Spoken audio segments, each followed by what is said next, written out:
Hello दोस्तों, कैसे हैं आप सब लोग। मेरा नाम है अमल और आप लोग देख रहे हो निवेश की बात यूट्यूब चैनल। आज के इस वीडियो में हम लोग बात करने वाले हैं कल्याण ज्वेलर्स इंडिया लिमिटेड के बारे में। इस वीडियो में हम लोग कंपनी के बारे में हर एक चीज डिटेल से जानेंगे। सो स्टार्ट करते हैं कंपनी के जर्नी से। साल 1993 में कंपनी केरला में त्रिशूर बोल के एक जगह पे कल्याण ज्वेलर्स के नाम पे पहला शोरूम ओपन किया। उसके बाद साल 2004 में केरला के बाहर तमिलनाडु और कोयम्बटूर में और एक शोरूम ओपन किया कंपनी ने। उसके बाद साल 2010 में कंपनी ने एंटर किया तेलंगाना और कर्नाटका मार्केट में और लॉन्च किया खुद का माई कल्याण बोल के एक इनिशिएटिव अपने कस्टमर्स को और बढ़ाने के लिए। उसके बाद साल 2012 में कंपनी ने साउथ इंडिया से निकल के शोरूम खोला अहमदाबाद गुजरात में। 2013 में कंपनी ने एंटर किया महाराष्ट्र और मिडिल ईस्ट के मार्केट में। 2014 में वॉरबर्ग पिंकस के इक्विटी इन्वेस्टमेंट, जो कि एक इंटरनेशनल या फिर बोल सकते हैं ग्लोबल इक्विटी फर्म है, उसने नॉर्थ इंडिया के दिल्ली मार्केट में एंट्री लिया। उसके बाद साल 2015 में कंपनी ने एंटर किया चेन्नई और ईस्ट इंडिया मार्केट में। साल 2016 में कंपनी ने एंटर किया वेस्ट बंगाल और राजस्थान मार्केट में और लॉन्च किया कल्याण मैट्रिमोनी बोल के एक वेबसाइट जो संस्कृति मैट्रिमोनी से भी जाना जाता है। साल 2017 में वॉरबर्ग पिंकस का इंक्रीमेंटल इक्विटी स्टेक खरीदता है इनोवेट लाइफस्टाइल प्राइवेट लिमिटेड में, साथ में उसके ऑनलाइन प्लेटफॉर्म candere.com में भी। साल 2018 में कंपनी ने एंटर किया नॉर्थ ईस्ट, असम, छत्तीसगढ़ और झारखंड मार्केट में। साल 2019 में कंपनी ने एंटर किया बिहार मार्केट में और ऐसे करते करते कंपनी हर एक स्टेट पे अपना शोरूम ओपन करते जा रहा है। 2021 में कंपनी ने अपना आईपीओ शेयर लिस्ट किया NSE और BSE में कल्याण ज्वेलर्स इंडिया प्राइवेट लिमिटेड के नाम से। साल 2022 में कंपनी ने अपना पहला फ्रेंचाइज स्टोर औरंगाबाद में ओपन किया और इस न्यू फ्रेंचाइज बिजनेस मॉडल के साथ में कंपनी और भी अच्छा ग्रोथ करने का सोच और साहस दिखा रहा है। इसके साथ साथ कंपनी ने खुद का स्टोर्स एक्सपेंशन कर रहा है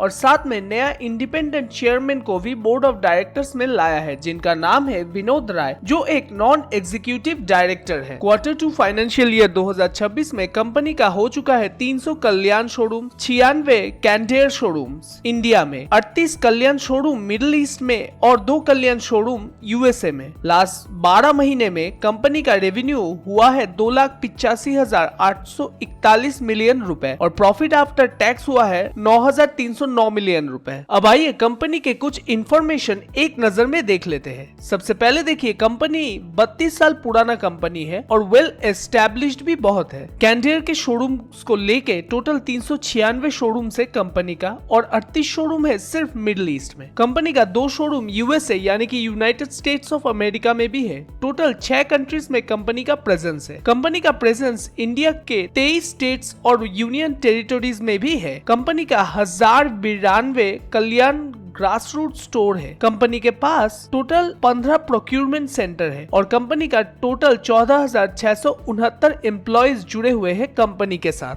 आइए अब कंपनी के 10 कोर कॉम्पिटिटिव स्ट्रेंथ पॉइंट्स देखते हैं जो कंपनी को और मजबूती देता है। नंबर 1, कल्याण ज्वेलर्स एक लीडिंग ब्रांड बन चुका है इंडिया के काफी बड़े मार्केट में। साथ में ये काफी तेजी से ग्रो भी हो रहा है और इन कुछ सालों में काफी अच्छा ग्रोथ दिखाया है कंपनी ने। सेकंड पॉइंट है, कंपनी ने अपना ब्रांड वैल्यू तैयार किया है अपने अच्छे कोर वैल्यूज के साथ, कस्टमर का ट्रस्ट जीत के और ट्रांसपेरेंसी यानी कि अपनी साफ सुथरी इमेज को साथ में लेकर। नंबर 3 है, इंडिया का ये company one of the largest jewellery company अभी बन चुका है और जिनका शोरूम का नेटवर्क पूरे पैन इंडिया में फैला हुआ है। नंबर 4, कंपनी बहुत ही लोकल यानी कि हम लोग बोल सकते हैं हाइपर लोकल प्रोडक्ट्स डिजाइन करता है, जिससे कि सब जगह या फिर कंट्रीज या फिर स्टेट के हिसाब से कंपनी ज्वेलरी डिजाइन करता है और हर कस्टमर सेगमेंट के लिए इनके पास आइटम्स मौजूद रहते हैं। नंबर 5, बहुत तरह के प्रोडक्ट सेगमेंट है कंपनी के पास और बहुत सारे ब्रांड्स एंड सब ब्रांड्स भी मौजूद है ताकि कंपनी हर तरह के कस्टमर्स को टारगेट कर पाए हर जियोग्राफिक लोकेशन के लिए। Number 6, company new IT technology and proper operation management system का प्रॉपर यूज कर रहा है। कंपनी को और ज्यादा ग्रो करने के लिए और अच्छा पैन इंडिया प्रेजेंस तैयार कर रहा है कंपनी ज्यादा शोरूम्स के साथ। नंबर 7, कंपनी ने अपना प्रोडक्ट लोकल डिजाइन एस्थेटिक को माइंड में रख के डिजाइन किया है पैन इंडिया ब्रांड होने के बावजूद, ताकि कंपनी अच्छा ब्रांड इमेज स्टैब्लिश हो पाए और ब्रांड इमेज भी अच्छे से मेंटेन कर पाए। नंबर 8, कंपनी का मेन ग्रास रूट यानी कि शुरुआत है लोकल क्लाइंट्स नेटवर्क से, जो कि एक काफी इंपॉर्टेंट पॉइंट है, जिससे कि लोकल कस्टमर्स कल्याण ज्वेलर्स को चुनते हैं एज अ लोकल ज्वेलरी। जो ये भी देखना पड़ेगा हम लोगों को कि कंपनी भी अच्छा सर्विसेज और प्रोडक्ट्स प्रोवाइड करता है। नंबर 9, कंपनी का मैनेजमेंट काफी दूर की सोच रखता है, यानी कि काफी विजनरी है और अच्छा मैनेजमेंट टीम है बढ़िया ट्रैक रिकॉर्ड्स के साथ। और 10 नंबर बहुत ही इंपॉर्टेंट पॉइंट है, जो कि है बहुत सारे विशिष्ट लोग इस कंपनी के बोर्ड ऑफ डायरेक्टर्स के पद पे है, जिससे कि बहुत सारे डिफरेंट बैकग्राउंड से बहुत सारा एक्सपीरियंस कंपनी के पास पहले से ही मौजूद है। कस्टमर्स का ट्रस्ट और ट्रांसपेरेंसी के लिए कंपनी बहुत कुछ करता है, जिनमें से रेगुलेटरी मैंडेट होने से पहले ही कंपनी गोल्ड ज्वेलरी पे BIS हॉलमार्किंग दे देता है। कंपनी प्रोडक्ट्स का क्वालिटी को लेके बहुत सिंसियर है। कंपनी कैरेट मीटर्स का इस्तेमाल करता है ताकि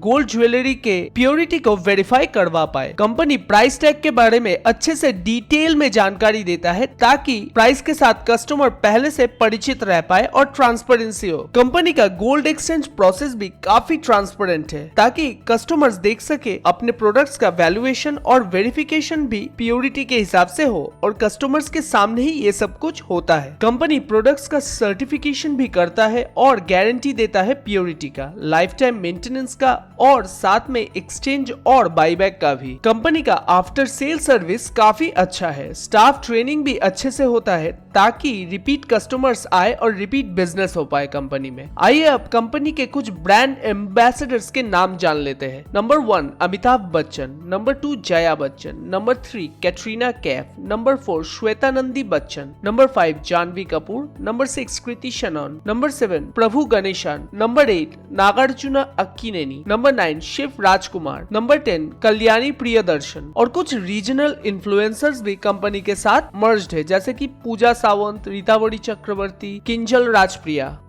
अब आइए कंपनी के प्रोडक्ट्स के बारे में जानते हैं। Number 1 wedding jewellery, number 2 aspirational jewellery, number 3 staple regional jewellery और नंबर 4 है स्टडेड ज्वेलरी। इसके अलावा कंपनी के पास बहुत सारे सब ब्रांड्स भी मौजूद है, जिनके नाम है नंबर 1 मोहरत, नंबर 2 मुद्रा, नंबर 3 अंतरा, नंबर 4 सेनहौर, नंबर 5 जिया, नंबर 6 निमाह, नंबर 7 ग्लो, नंबर 8 लाया, नंबर 9 हेरा, नंबर 10 अनोखी, नंबर 11 रंग, नंबर 12 तेजस्वी और आखिरी में नंबर 13 है लीला। कंपनी का एक ई-कॉमर्स प्लेटफॉर्म भी है जो है कैंडेयर। साल 2013 में कैंडेयर वेबसाइट लॉन्च हुआ था। कंपनी ने उसी टाइम पे आइडेंटिफाई यानी कि पहचान लिया था कि वर्सिटिलिटी के साथ ऑनलाइन प्लेटफॉर्म में प्रेशियस ज्वेलरी बिल्कुल भी अवेलेबल नहीं है। साल 2014 में कंपनी ने अचीव किया 1.1 करोड़ का रेवेन्यू और उसके साथ कंपनी ने एस्टैब्लिश किया एक फुल्ली कमर्शियल ई-कॉमर्स वेबसाइट जो ज्वेलरी बेचता है। कंपनी ने 2016 में कैंडेयर में 100 प्रोडक्ट कैटेगरी को इंक्लूड किया और कैटलॉग में इंक्रीज किया 4000 से भी ज्यादा डिजाइन वैरायटी, जिससे कि एवरेज टिकट साइज भी बढ़ा और कन्वर्जन रेशियो भी काफी अच्छे तरीके से बढ़ा। उसके बाद साल 2017 में कल्याण ज्वेलर्स ने कैंडेयर.com को अपना ऑनलाइन प्लेटफॉर्म बना लिया through acquisition of the website. आइए अब कंपनी के फंडामेंटल्स चेक करते हैं। कंपनी का मार्केट कैप है 91,364 करोड़ का और कंपनी का शेयर प्राइस है 497 रुपए। कंपनी का शेयर प्राइस 795 तक जा चुका था। कंपनी का स्टॉक पीई है 55.1 का और इसके अगेंस्ट में इंडस्ट्री पीई है 28.3 का। अभी स्टॉक जो है वो काफी ज्यादा है इंडस्ट्री पीई रेशियो से। कंपनी का डिविडेंड यील्ड है 0.31% का। कंपनी का आरओसी मतलब रिटर्न ऑन कैपिटल एम्प्लॉयड है 15% का और आरओई मतलब रिटर्न ऑन इक्विटी है 16% का। दोनों रेशियो ही ठीक ठाक है। कंपनी का फेस वैल्यू है 10 मतलब कंपनी आगे जाके स्प्लिट और बोनस भी दे सकता है। कंपनी में प्रोमोटर होल्डिंग है 62.8% का जो काफी अच्छा है। डेप्ट है कंपनी का 5,335 करोड़ का और इसके अगेंस्ट में रिजर्व है 4,309 करोड़ का। रिजर्व थोड़ा कम है कंपनी का, रिजर्व धीरे धीरे बढ़ाना होगा कंपनी को। कंपनी में डेप्ट टू इक्विटी है 1 जो थोड़ा कम होना चाहिए। कंपनी में प्लेज परसेंटेज है 24.9 का। प्लेज थोड़ा ज्यादा है, मैं कंसीडर करता हूँ 5% तक। देखते हैं आने वाले टाइम पे ये नंबर घटता है कि नहीं। कंपनी ने 5 सालों में सेल्स ग्रोथ दिखाया 19.9% का और 5 सालों में प्रॉफिट ग्रोथ दिखाया 8.2% का। कंपनी अच्छा ग्रोथ दिखा रहा है लास्ट 5 सालों में। पिछले एक साल यानी कि रिसेंट एक साल में कंपनी ने सेल्स ग्रोथ दिखाया है 33.9% का और प्रॉफिट ग्रोथ हुआ है 48.6% का। कंपनी का पीईजी रेशियो है 1.16 जो काफी ज्यादा है और ये इंडिकेट कर रहा है स्टॉक अभी ओवर प्राइस है। कंपनी का पियोत्रोस्की स्कोर है 6 जो कि ठीक है। आइए अब कंपनी के कुछ प्रोज एंड कॉन्स भी देखते हैं। आशा किया जा रहा है कि कंपनी इस क्वार्टर में अच्छा प्रॉफिट करेगा। कंपनी ने पिछले 5 सालों में 38.2% का CAGR यानी कि प्रॉफिट ग्रोथ दिखाया है जो काफी अच्छा है और कंपनी एक अच्छा खासा हेल्दी डिविडेंड पे आउट भी दे रहा है जो कि है 18.1% का। और अगर कॉन्स यानी कि खराब पॉइंट्स के बारे में बात करें तो कंपनी का स्टॉक जो है वो बुक वैल्यू से 9.59 टाइम्स ज्यादा पे ट्रेड हो रहा है। आइए अब कंपनी के क्वार्टर रिजल्ट्स पे ध्यान देते हैं। कंपनी का सेल्स बीच बीच में ड्रॉप हुआ है पर ओवरऑल इंक्रीज ही हुआ है। अगर देखा जाए तो क्वार्टर टू क्वार्टर और ईयर ऑन ईयर दोनों में ही सेल्स इंक्रीज हुआ है। सेल्स के साथ साथ एज यूजुअल एक्सपेंसेस भी इंक्रीज हुआ है। मार्च 2025 में सेल्स ड्रॉप होने की वजह से ऑपरेटिंग प्रॉफिट पे असर आया है लेकिन ईयर ऑन ईयर बेसिस पे ऑपरेटिंग प्रॉफिट इंक्रीज ही हुआ है। OPM मतलब ऑपरेटिंग प्रॉफिट मार्जिन धीरे धीरे गिरा है जो अच्छा नहीं है। अदर इनकम वाला सेक्शन थोड़ा बहुत इंक्रीज हुआ है। इंटरेस्ट भी कंपैरेटिवली इंक्रीज हुआ है और नेट प्रॉफिट में बहुत ही अनसर्टेनिटी है क्योंकि कंपनी का सेल्स बहुत ही वॉलेटाइल है। वेडिंग सीजंस में ज्यादा सेल्स होता है और बाकी टाइम उतना इफेक्ट नहीं रहता। लेकिन सितंबर 2024 में जहां 130 करोड़ प्रॉफिट हुआ था वहां सितंबर 2025 में 261 करोड़ प्रॉफिट हुआ है। ये एक अच्छा बात है। अब आइए कंपनी का एनुअल रिजल्ट्स देखते हैं। कंपनी का सेल्स मार्च 2021 से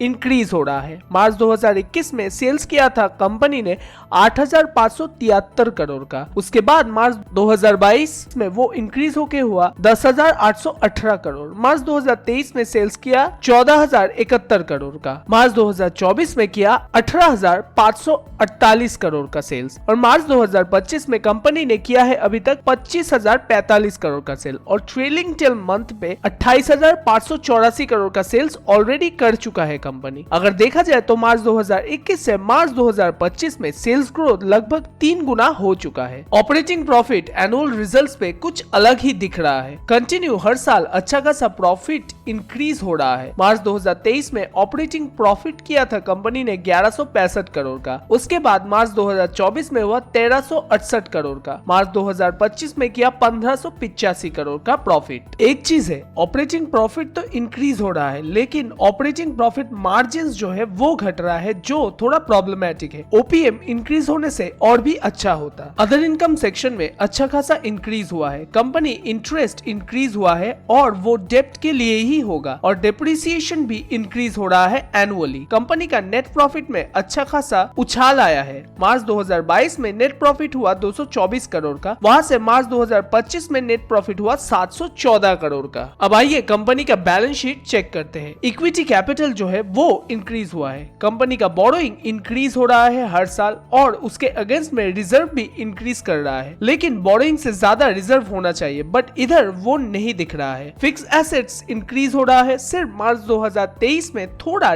डिप हुआ। कंपनी इन्वेस्टमेंट्स भी इंक्रीज कर रहा है लेकिन उतना कुछ खास नहीं। अब आइए कंपनी का कैश फ्लो स्टेटमेंट देखते हैं। कैश फ्रॉम ऑपरेटिंग एक्टिविटी में देखिए नंबर्स पॉजिटिव में है और इंक्रीज भी हो रहा है जो अच्छा है। ये सेक्शन को पैसों से कंपनी एम्प्लॉइज की सैलरी देता है, इन्वेंटरी ऐड करता है और वर्किंग कैपिटल में ऐड करता है। मार्च 2025 में नंबर्स थोड़ा सा गिरा था बट फिर ठीक हो गया। कैश फ्रॉम इन्वेस्टिंग एक्टिविटी का नंबर नेगेटिव में है जो अच्छा है। सिर्फ मार्च 2022 में नंबर्स पॉजिटिव हो गया था। पॉजिटिव का मतलब कंपनी कोई न कोई इन्वेस्टमेंट सेल किया होगा जो अच्छी बात नहीं है। ये सेक्शन के पैसों से नया इन्वेस्टमेंट खरीदा करता होगा या फिर कोई न्यू लैंड परचेस किया गया होगा। कैश फ्रॉम फाइनेंसिंग एक्टिविटी में देखिए सारा नंबर्स माइनस में है। सिर्फ मार्च 859 ये सेक्शन के पैसों से कंपनी डिविडेंड देता है, इंटरेस्ट पे करता है। अब कंपनी का शेयर होल्डर पैटर्न देखते हैं। आइए, जैसा कि आप लोग देख रहे हो प्रोमोटर्स का स्टेक इंक्रीज हुआ है। जून 2024 में 60.59% से इंक्रीज होके हुआ है 62.85%। FII मतलब फॉरेन इंस्टीट्यूशन इन्वेस्टर्स का स्टेक डिक्रीज हुआ है मार्च 2025 में 16.89% से। उधर से सितंबर 2025 2025 में हुआ है 14.12% और यही स्टेक DII मतलब डोमेस्टिक इंस्टीट्यूशनल इन्वेस्टर्स के पास आया है, जो अच्छा ही है, और पब्लिक का स्टेक थोड़ा सा इंक्रीज हुआ है।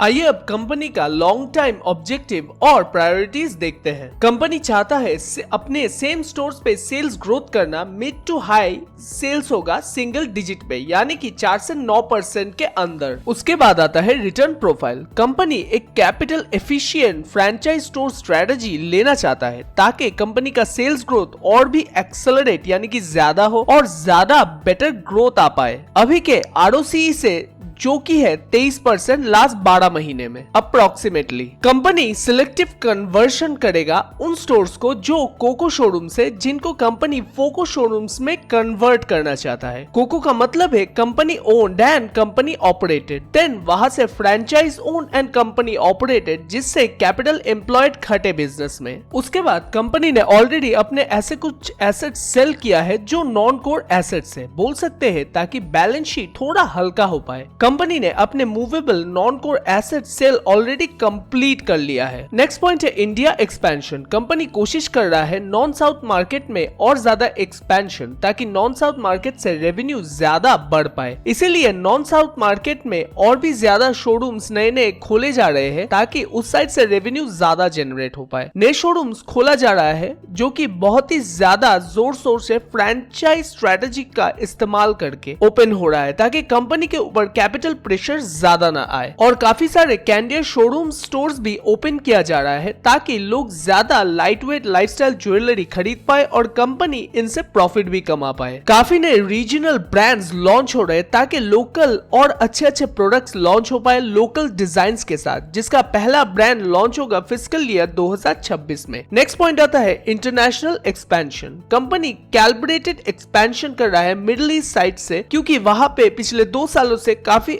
अच्छा बिजनेस आ रहा है। और कंपनी इंटरनेशनल एक्सपेंशन भी capital light franchise store strategy का इस्तेमाल के ऊपर कर रहा है ताकि कंपनी के ऊपर एक्सपेंशन का ज्यादा कैपिटल प्रेशर ना आए। और फाइनल पॉइंट है रिवॉर्ड शेयर होल्डर्स, यानी कि कंपनी ऐसा कैपिटल लाइटवेट स्ट्रेटजी का इस्तेमाल करके कैश फ्लो को अच्छा और स्मूथ रख रहा है ताकि अपनी शेयर होल्डर्स को अच्छा रिवॉर्ड दे पाए और फ्यूचर में और भी ज्यादा डिविडेंड जो है वो बढ़ा के शेयर होल्डर्स को दे पाए। आइए अब कंपनी का Q2 और H1 फिस्कल ईयर 2026 का कॉन कॉल में क्या बात हुआ उसके बारे में जानते हैं। नंबर 1 पॉइंट, कंपनी का प्रोडक्ट में स्ट्रॉन्ग डिमांड है और SSG मतलब सेम स्टोर सेल्स ग्रोथ में मोमेंटम भी अच्छा खासा है। कंपनी का कंसोलिडेटेड रेवेन्यू है 30% से भी ज्यादा हर ईयर ऑन ईयर में और PAT मतलब प्रॉफिट आफ्टर टैक्स डबल हो चुका है। दिवाली और दिवाली के बाद के टाइम में भी SSG अभी भी 30% के ऊपर ही है। सेकंड पॉइंट है कंपनी अपने डेप्ट को रैपिडली रिडक्शन पे ला रहा है, यानी कि रैपिडली रिड्यूस कर रहा है। नॉन GML मतलब non gold metal loan down हुआ है 550 करोड़ तक और कंपनी का ये दावा है कि मार्च 2026 में नॉन GML को 400 करोड़ तक लाएगा। और कंपनी का ये भी दावा है कि आने वाले नेक्स्ट ईयर में कंपनी को डेट फ्री कंपनी करेगा। ये बहुत ही बड़ा चैलेंज है, देखते हैं आगे जाके ये स्टेटमेंट को बरकरार कंपनी रख पाता है या फिर नहीं। और 3 नंबर पॉइंट है कंपनी का एग्रेसिवली स्टोर एक्सपेंशन कंटिन्यू हो रहा है। फिस्कल ईयर 2026 में स्टोर रोल आउट अभी भी चल रहा है। 84 इंडियन स्टोर हुआ है, 6 इंटरनेशनल स्टोर्स बने हैं और 80 कैंडियर स्टोर्स बने हैं।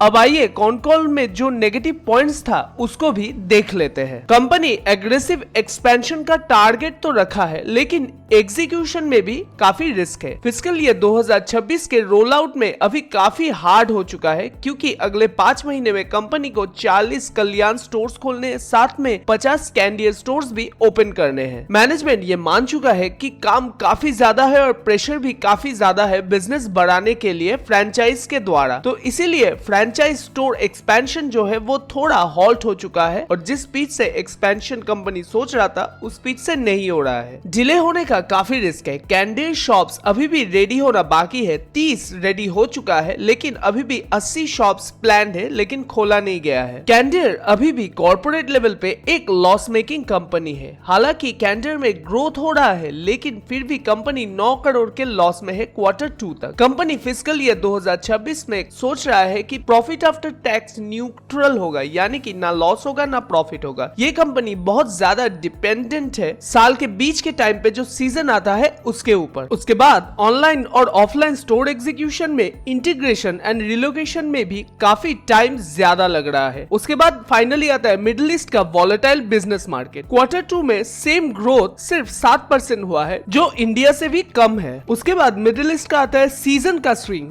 इसमें भी रिस्क रहता ही है मिडिल ईस्ट में, मतलब रेवेन्यू हर क्वार्टर पे शिफ्ट हो सकता है, डिपेंड्स अपॉन द सीजन। और ग्रोथ मिडिल ईस्ट पे डिपेंड करता है हॉलीडे टाइमिंग और लोकल और रीजनल डिमांड स्टेबिलिटी के ऊपर। इसीलिए मार्केट को मिडिल ईस्ट का वॉलेटाइल बोला जाता है। और यही कुछ नेगेटिव पॉइंट्स है जिसको नजर में रखना चाहिए हम लोगों को। और हाँ, ये कोई स्टॉक्स बाय होल्ड या सेल करने का रिकमेंडेशन नहीं है। स्टॉक्स बाय होल्ड या सेल करने के लिए खुद प्रॉपर रिसर्च कीजिए या फिर अपने फाइनेंशियल एडवाइजर की सलाह जरूर लीजिएगा। मिलते हैं अगले किसी और नए वीडियो में एक और नए कंपनी या फिर बिजनेस को लेके। तब तक के लिए कीप इन्वेस्टिंग।